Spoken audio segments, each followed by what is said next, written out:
سلام تخاتلتي علنا تي في كما يقنيهم كلهم عملوا عالم كونكم تكاتلنا لهم مسربانا فيجن ميديا دما اب واشنطن دي سي فستيفال كابت مالد جمرت حيزنا كل بروجرام حيزنا لكم قريبنا لنا 5 ريو كل سب صبو غيزه يحلفالو نعوز ملكت فليد بلا بروجرام حيزنا قريبنا لنا نختكاتلنا بخبر نعد تسكينا نزل عالم زي ورد حدري كم حدا كن حاسب كم حدا خسرح تقبري قلنا الكبري كبري عبد حماك زين عبد صدم عبد وان حصار مكرا عبد غزي السلام عبد رهوة عبد تلي عبد معزمرا عبد اللي الله تني بمنفسها اتما مقصدرا يحزمت عن غزي يغرب يرحق عبد خول السفرا منفس كالو حزبنا يريدرا عبد جننا تبكم برزلقو أما عسكر عبد دفاع زلقو أب ختما بقطر زلقو أوطاي أب سدد زلقو أب إثيوبيا تقفعو زلقو وقلقو أما حير زلقو نقعي إريترا لبي قلبي كوينو ومسقو يمسقنو مفتاري كبابو فقر داخم لكم ما بيت بلو صنعت كسم يكم ما بيت بلو سلام سامسون سلامون قاعد حن مزاكا قاعد حن صنعكم بار حجي كم ستريو زلها مجمريا مد حرا بايتا خامس حزبنا تفالت دحريها زلن نحطهم كتصلين شمي سامسون سلامون بحال اب كتما فرانكفورت اب جرمانيا زقمت بعد حدار اب بخل تقلعيه اب زوان زخا ابتناي اكل زلو منقسقاس وي غوسغواس او نطف الله مالتي اكتيفيست يا اب ميدا توليد اب اسمرا عبي دحري دما تسديده اب جرمن تمرتي وديه اب جرمن كان نبر الله وحجيتي اكتيفيتيست تغبرو نريكا صنفنا دينا حجي دما نخومي خامتيكا زلخامو نايت مالي خميني كمي رفيقايا بطعمي انا نايت مالي خافتي دس بلن نجر اتي كم مدلاو جميركا مالتي تزنبر بروجرامات بملو سقا حجي زلنا مالتي زنا ادي مالت كاو بزح ነገር كنمهار نخدينا نحنا بطعمي انكاريجينج تسفا زلو اي اب كالون كوم عينه تمساسالي استخغبر تسفا غبر وي لابونتهم اب كالو ختمات اديم اب كالو هاجر دقمتو ايرتراوين بقى حغوس ناي بحق تحغيس ويلا درغا ولا خايب زي سعسع ندي عامت نيروت مال سعسع جي زخيد زلو زي ناي زي بيكنيك ولعو منسيات كمي رخيبكا زغا لحنتي بقى زوصو يبلون تي حونتاو منفس ابزي يفطر ምናልባት ኣብቲ ኣኼባታት ገለ ኩሉ ግዜ ሰብ ሲሪየስ ስለ ዝኸውን ኣብቲ ፖለቲካ ትግደስ ኣብቲ ኣርእስቲ ኣቲኻ ጥልቕ ኢልካ ስለ ትዛረብ ይህን ትብሉን ብዙሕ ግዜ ይብልካን ኣብዚ ትሕውነታዊ መንፈስ ይፍጠር ማለት እዩ ናይ ብሓቂ ኤርትራውያን ምዃንካ ምዚኦም ትቃለስ ምህላውካ ከዓ መሊሱ ኤነርጂ ዝበካ ማለት እዩ دعم زحب سيفهم وخوين زرخبكاي فجينتهم من سيات كنتاي كسبلهم دلي وي قادسنا سنابي غزو فايدالو تملسي يردو الله دي تاي كنغبر كم زلنا بناتي رديت يردو الله بزح من سيون ساتفو الله كوي نزقالسي بفلاي دما زوم ابتي وان سرعه زلو سرعه توليدهم تጨፍጭፎም زعابيو بدحريون نسدت كم روحو خندي مكرا زرخبو كابتا هاجر نيشتي نجر صبوق زي رغبو إرتراوين من سيات حواتنا حميمهم بتزنبر هاجر ركيبة كله ولا تدميرنا قال ما لقبل كله سي هاي كسرنا قبل كله حميمهم كما أنا لك أنا زي تطبقوا نجريسي مهنياتو سي انتاينا إلو أي قدوسلون يزبر رئيتون يرني بتعمون تي أكل دبل شعوز نبر هزباوي نعبي ساتهم سلستحوسوا يزبر رديت على ስለዚህ ቃለስ ወለው ንሕና ጥራይ ቶም ኪኢላታት ዝበሃሉ ቶም ፈላጣት ዝበሃሉ ቶም ቡሱላት ዝበሃሉ ፖለቲካ ከመይ ቃለስ ከም ዘለዎም ናበይ ገጾም ከም ርሑ ከም ዘለዎም ከርእይዎም ክኽእሉ ኣለዎም ማለት እዩ ሕጂቲ ኣገባብ ቃልሲ ሒዝና ዘለና ናይ ኤውሮጳን ናይ ኣሜሪካን ፍልሊ ረኺብካሉ ዶ ወይ ንሕና ካብ ኤውሮጳ እንታይ ክንመሃር ወይ ንስኻትኩም ካባና እንታይ ክትመሃሩ ኢልካ ትግምት ويل زياده كون احنا هنا خباخاتكم كنمهار نخل زبل رديت على اب امريكا فولي يوتي اكايدا مالت قرب معبل دبل خوين تسمعني حدا بتي ناي زعد بحرياتون ባህላ በባህሪኻ ኣብ ዝዓዲ ንሓደ ኦኬዥን ወይ ንሓደ ነገር ገንዘብ ምውፃእ ድዩ ፋን ምግባር ገለ ልምድ ኣሎ ኣብ ኤውሮጳ ካብቲ ሓደ ፀገማት ፋይናንሻሊ ትገብሮ ቃልሲ ብጣዕሚ ፀቢብ ሳይ ኣታዊ ስለ ወይ ሓገዝ ስለ ትረክብ ማዕረ ጫማኻ ትኸይድ ሕጂ እሱ ንድሕሪት ጎተካ እዩ ኣብዚ ከምኡ ዓይነት ክስታይ ቀልጢፉ ሰብ ኢድካ ኢሉ ገንዘብ ከዋፅእ ተዓዚበ እቲ ኦርጋናይዜሽናል ውን እቲ ኣወዳድባ ድዩ ነዞም ሪክሌም ኤሪትሪያን ኣብነት ሓደ ፓርት ስራሕ ተዋሂቦም ንሳቶም ዝኽእልዎ ፓርት ተዋሂቦም ብኡ ከዓ ፅቡቕ ኣድሚዖም ብዙሓት መንእሰያት ውን ናብቲ ክስታይ ክመፁ ርኢናዮም ማለት እዩ ኣብ ኤውሮጳ ሕጂ ከምኡ ዓይነት ክስታይ ክግበር እትምኖ ምክንያቱ ኣብ ኤውሮጳ ተወሊዶም ዝዓበዩ መንእሰያት ኣሕዋትና ውን ስለ ዘለዉ ንሳቶም ግን ኣብቲ ቃልሲ ገና ኣይኣተውን ኣለዉ ንዓኣቶም ክንርእትዎም ክሕግዙና ሓቢርና ድማ እቲ ንደልዮ ዓይነት ቃልሲ እንከዶ ይምነ ማለት እዩ ካብኣኻትኩም ከዓ ብዙሕ ተማሂረ ኣለኹ ሶሻል ሚድያ ከመይ ትጥቀሙሉ ሶሻል ሚድያ መብዛሕትኡ እቲ ብፍላይ ካብ ብሊብያ ሕጂ ንኤውሮጳ ዝኣተወ ኣብ ፌስቡክ እዩ ዝያዳ ዝነጥፍ እቲ ትዊተር ብዙሕ ኣይብሎን እዩ ምናልባት ኢንስታግራም ውን ህሉ ኾነ እዮም ኣነ ኣብኡ ብዙሕ ኣይብልኒ ግን ኣብ ፌስቡክ ክሪኦ ከለኹ ብጣዕሚ ሓያል ዝኾነ እንታይ ዝበሃል እዩ ዘሎ ነቲ ስርዓት ስዒርና ኢና ኣብ ፌስቡክ የለን ኣብ ዩቲዩብ ዝኾነ ይኹን ደራፋይ ሎሚ ዘየድልዮ ደርፊ ምድራፍ ገዲፍዎ እዩ ምክንያቱ በቲ ዝወሃቦ ኮመንት በቲ ዝወሃቦ ዲስላይክ ገለመለ ነብሱ ስለ ዝግምግማ ተጠንቂቑ ዝደርፍ ሎሚ ኣሽንኳዶ ናይ ደገፍቲ ነቲ ስርዓት ደጊፍካ ክደርፍ ናይ ፍቕሪ ክደርፍ ከማ ናይ ዋፃእካን እዩ ምክንያቱ እቲ ዘሎ ሃዋህው እዩ እቲ መንፈስ ናብቲ ናይ ቃልሲ እትወካ ስለ ዘሎ ስለዚ እቲ ናይ ስነ ጥበብ ውን ናብቲ ቃልሲ ከም ዝኣቱ ዝገበሮ ሶሻል ሚድያ እዩ ኮይኑ ዝርዳእና ማለት እዩ ኣብቲ ናይ ኮሚኒቲ ኣብቲ ናይ ምዝ ንገብሮ ዘለና ናይ ኣክል ሕብረተሰባዊ ቃልሲ ድማ ምስቶም ናይ ስደተኛታት ኣብ ግምት እቲኻ ኣብ ብፍላይ ኣብ ኖርዝ ኣሜሪካ ኣብ ግምት እቲኻ ብዛዕባኦም ቃልስታት ክግበር ኣለዎ ኢና ንብል ካብተን ኣገደስቲ ሓሙሽተ ነጥብታት ዘለዓልካየን ኣብ ናይ ትማሊ ኣስተምህሮ ከዓ ኮሚኒቲ ኣልዒልካ ነርካ ሞ እንታይ ኣሎ ኣብ ኤውሮጳስ ንሓደሽቲ ስደተኛታት እንትመፁ ትገብርሎም ሓገዝ ኣሎ ዶ ወይ መደባት ኣለኩም ዶ እዎ ከምቲ ትማሊ ኣልዒልየ ዝነበርኩ ኣብተን 14 ኣክሽን ፕላን ውን ሓደ ካብኡ ንሱ እዩ እቲ ኣብቲ ሃገር ዘሎ ኤርትራዊ መንእሰይ ስደተኛ ክንተሓባበሮ ክንክእል ኣለና ክቃለስ እንድሕር ኮይኑ ሽግራቱ ክንቃልለሉ ክንክእል ኣለና መጀመርያ ብፍላይ ኣብ ኤውሮጳ ብዙሕ ፀገማት እዩ ዘሎ ናይ ወረቐት ፀገም ኣሎ ናይ ኢንቴግሬሽን ፀገም ኣሎ ናይ ማሕበራዊ ፀገም ኣሎ ናይ ቋንቋ ፀገም ኣሎ ብዙሕ ፀገማት ስለ ዘሎ እዚ ፀገሙ እንድሕር ኣቃሊልናሉ ኢና እቲ መንእሰይ ውን ምስ ሙሉእ ዓቕሙ ነቲ ቃልሲ ክኣትዎ ዝኽእል ማለት እዩ ኣነ ድፈልጦ ዳርጋ የለን ክበሃል ይከኣል ምናልባት ዩናይትድ ፎር ኤሪትሪያ ዝበሃል ኣሎ ኣብ ፍራንክፈርት ኣብ ጀርመን ኣብኡ ተወሊዶም ዝዓበዩ ኤርትራውያን ዘቆምዎ ስታይ እዩ ምንቅስቃስ እዩ ንሳቶም ብዙሕ ነጥፉ እዮም ንሪኦም ኢና ከምኡውን ሕጂ ኣብዚ ሓፂር እዋን ኣምብሬላ ሓንቲ ፅላል ናይ ኩለን ኣብ ጀርመን ዘለዋ ማሕበራት ብመንግስቲ ጀርመን ዝተበለት ማለት እዩ ሓቲቶምና ኣቆሚሎምና መስሪትናያ ኣነ ውን ኣባል ኣለኹ ንሳ ድማ ሓንቲ ካብቲ ቀንዲ ስራሓ ንሱ ፀገማት ኤርትራውያን ኣብ ጀርመን ደሎ ኣብቲ ዝለዓለ ቤት ፅሕፈት ኣብቲ ዝለዓለ ኣካል ከድካ ማዕፆ ክንኩሕኩሓሉ ንኽእል መድረኽ ተኸፊትልና ኣሎ ነዚ ድማ ብኸመይ ፅቡቅ ጌርና ክነጥፈሉ ንኽእል መደባት ንሕንፅፅ ኣለና ካልእ እቲ ብፍላይ ድማ እቲ ናይ ትራውማ ናይ ሳይኮሎጂካል ፀገም ዘጋጥሞ ኤርትራዊ ኣብ ብፍላይ ኣብ ኤውሮጳ ብዙሕ እዩ ንዕኡ ውን ከመይ ጌርና ክንቃለሶ ንኽእል ወይ እቶም ክኢላታት ናይ ሕክምና ናይ ከምኡ ኣስተምህሮ ክቡ ገለ ቁሩብ መደባት ውን ኣውፂና ኣለና ካብኡ ሓሊፉ ግን ኣነ ድፈልጦ ብዙሕ ብኮሚኒቲ መልክዕ ከምኡ ዓይነት ምትሕብባር ንገብረሎም ዳርጋ የለውን ቤዚክሊ ኣብቲ ዓዲ ኩሉ ኣሎ ኮይ ንኣብነት ናይ ኣማኽርቲ ትካላት ኣለዉ ናይ ወረቐት ኣማኽርቲ ትካላት ኣለዉ ናይ ከምኡ ሕማም ኣማኽርቲ ትካላት ኣለዉ ደቂ ኣንስትዮ እንድሕር ተዓሚፀን ከምኡ ኣማኽርቲ ትካላት ኣለዋ ግን ንሳተን እቲ ውፅእ ኣካል ከመይ ጌርና ኣብኡ ከይድ ከመን ኣይፈልጦን እዩ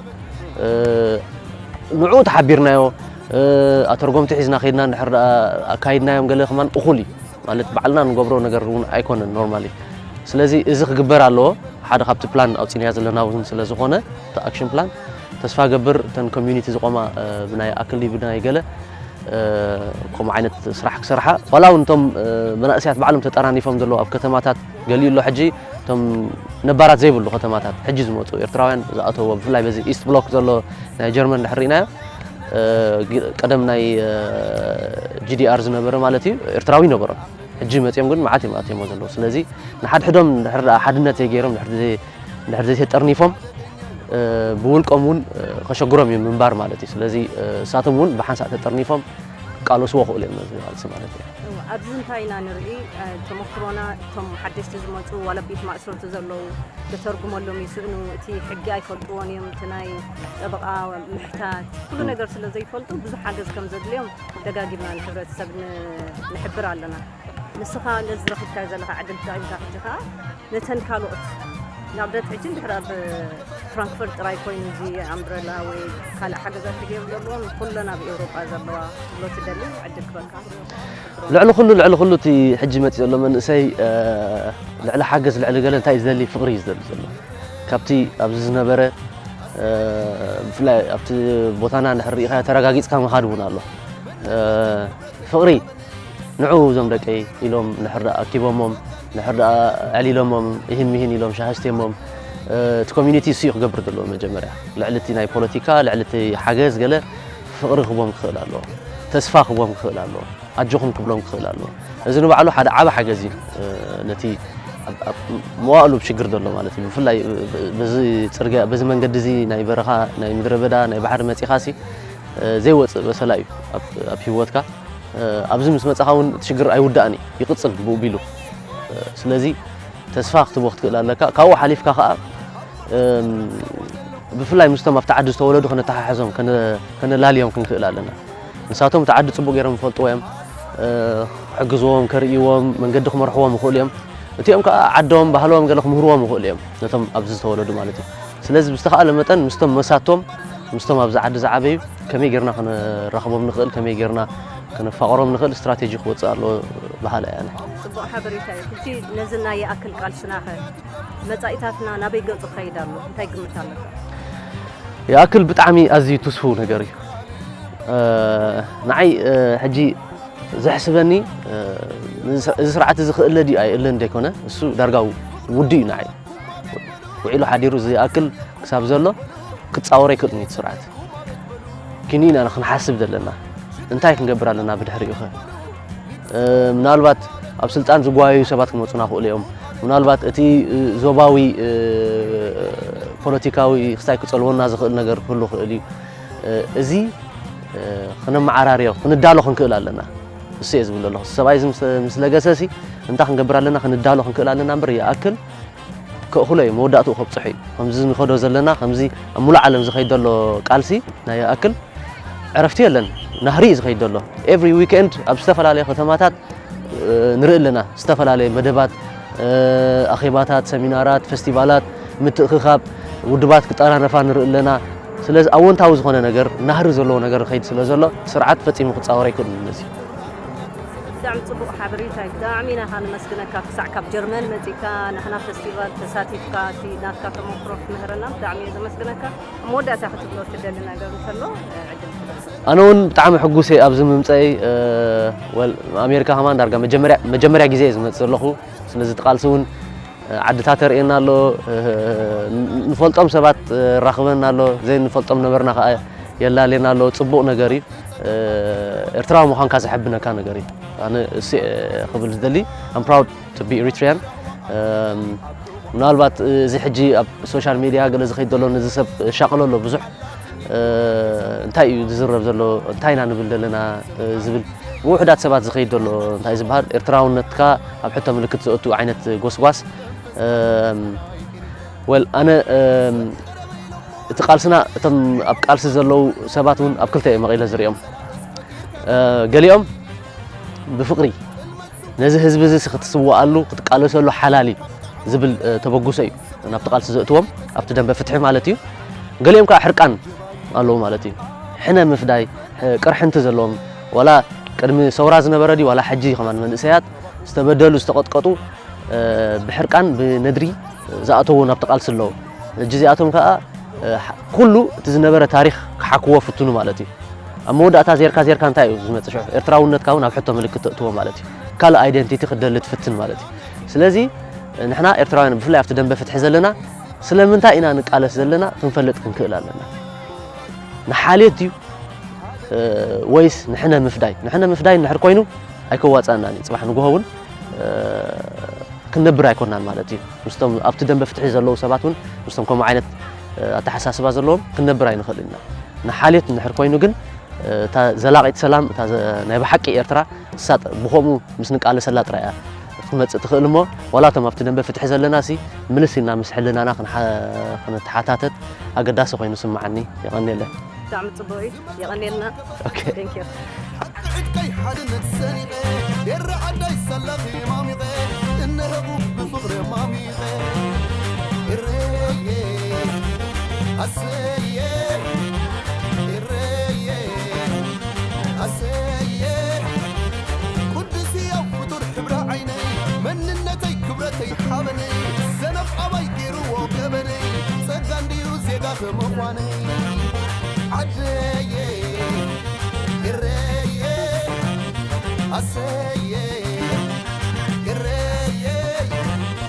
حدنتكم صنوحي وكم عري كن سقرينا كن دي زي تسقري أوايكم يدفن دكي إري يمسكنو كباكم مفقري أسيه لتعديه أسيه لكي إري أبجغن النتاب كنبار زلكم أب معسكر رب سوا زلكم أب كتما أب كتر زلكم لبي قلبي كوينو ومسافو أسيه لك عبيه أسيه لك إريه سلام يكالو يقعد حن متاكا قعد حن سنة كاليفورنيا خامتيكا نزي فستيفال نا واشنطن دي سي تكافل كمي راح يبكايت مالي خمي نيرو قدم مس نفس خلالينا يكالو يكالو أبرها بعد كاب أبزع عدة هاوز متى مدة 13 سنة متى so شو دش عملت غير له نابزي من كساس كاب جمر كاب May 24 بقى جميرة مالتي May 24 مجمر تاجي زي دم سيد اسمعها له publicly مالتي أب سان هوسي نيركالو بتناي كاليفورنيا زغبر نبر السلفي أو نيرة تساتي 50 بكرة خمي نيرو كمي رخيب كايو بتعمل زحقس بفلاي كافتنا يكون حجز جبر نبر بروتست نبر ناس فلي زبلو تي بزحت من إسات بتعمل زعبل له تي انرجي تي هم كلهم أو نورسي أنا بحكي دليل فتحز دولي سوات معرو كندو عاقن هزبيسي أبى وش 24 ساعة بمنصوم بتعمل زحقس ركايب نمت أخن كما يخم نتمنى سي سنتاي كتبلو تدلي ويتمنى سي يرد أولو ديو كن قبرو زقب عنا قلسي كما ينخيد لنا sorry نتمنى سي يرد أولو ديو أدلاين نتنايز قلسن قبرو دلنا definitely كل يرديو قربتي أفتي political business زي ما هلا ولا حدث ما يتمنى سي كواي جمير كمالتيو الحركة تعيوتات إنتاج جرو